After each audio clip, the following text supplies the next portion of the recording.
Hello guys, since cold days today, cold dito sa UK, magluto ako ng my own version of caldereta. Okay, nilaga ko na yung karne ko for about 3 hours hanggat nakuha ko yung juice na yan. Meron tayong beef stock na, and I have my carrots here na i-bake ko for 15 minutes. So the oven, lagyan ko lang salt and pepper and little bit of oil. And na meron tayong luya, mga tira-tirang luya. And then meron tayong garlic paste dahil hindi ako nakabili ng garlic sa market. And use half onion only. Yan, tapos chop lang natin siya ng fine chop. Right. Mind your hands. Okay, so after this, natin na ma-chop na lahat yung luya. And then we will then transfer dito sa ating nilagaan. Hindi ko na siya hinugasan. I'm using sunflower oil. So, healthy little bit. Ito na ginsak na lahat. Luya, sibuyas, at yung garlic paste. Yan. Yan. And then, maglagay ako ng chicken liver pate.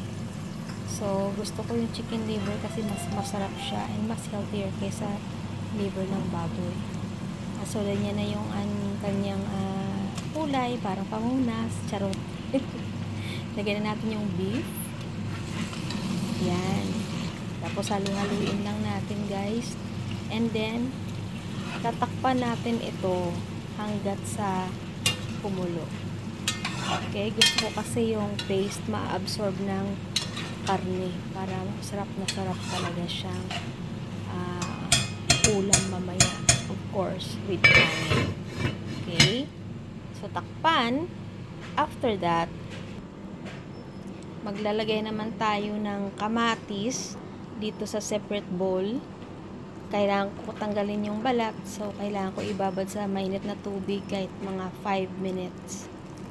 Yan, kasi i-add natin mamaya yan sa ating caldereta. So, pabayaan muna natin ng 15 minutes yan.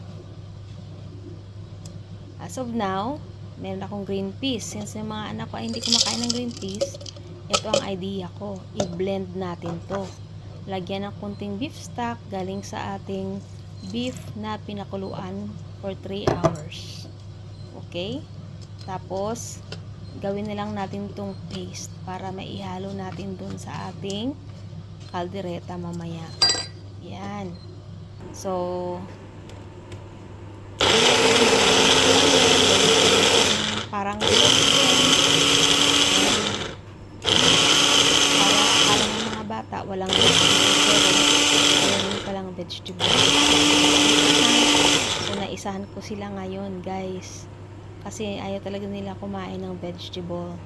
Yan, green na para naman magkaroon ng bitamina ang katawan ng ating anak. So, ito na yung aking baked na mga maliliit na carrots. At ito na rin ang aking kamatis na nakababad sa hot water before. Tingnan nyo guys, nagpipeel off na yung kanyang skin.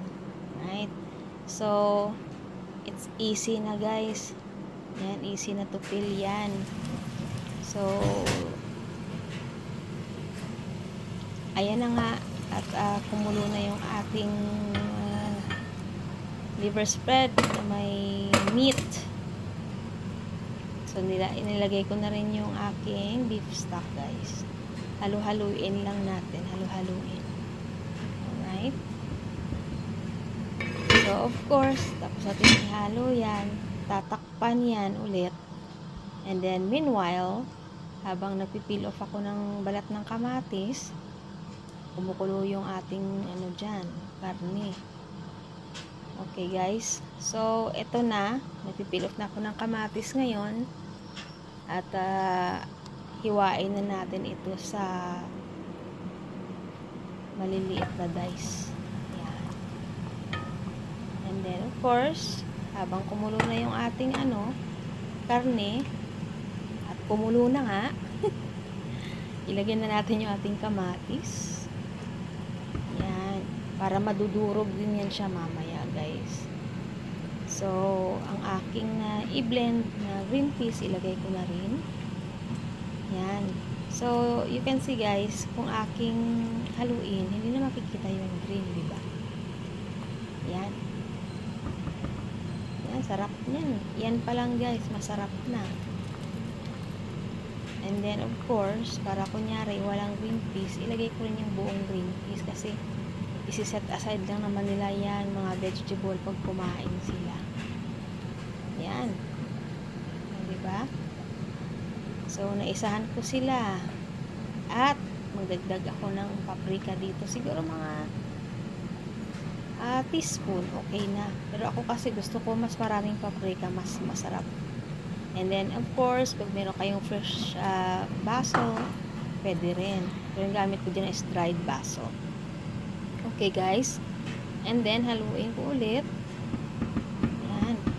Alambot-lambot na ng karne ko na yan, guys, kasi almost 3 hours ko nilaga. Okay, etong carrots, hindi na kailangan balatan yan kasi mga baby carrots yan, iba-iba kulay. So, yan na. Ilagay ko na yan. Yan. Then, takpan natin ulit. Mga 5 minutes na lang yan, luto na. And kung gusto niyo ng matamis-tamis, ako naglalagay ako ng 1 kutsara lang na white sugar. Yan. Para lang, kasi yung liver spread natin may salt na yan.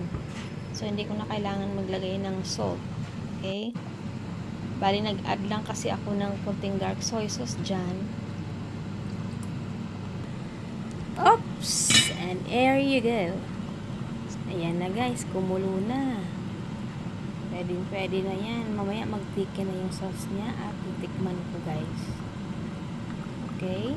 Tikman ko. And here we go. Let's see kung ano ang lasa. Diba? Sarap. Ayos. Hindi laka pa dyan. Ayan na guys. Oh, pati yung karne, tikman na natin.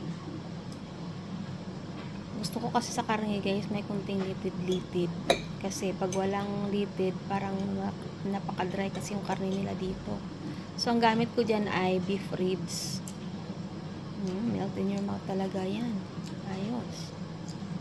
Yan. And then, ang carrots, makrispy siya, pero hindi siya overcooked. Which is perfect lang guys. Pakita ko sa inyo kung gaano ka-soft ang ating meat. Oh, diba? Oh, ha? Ang sarap niyan. So, hanggang tikim lang ako kasi hindi talaga ako meat lover.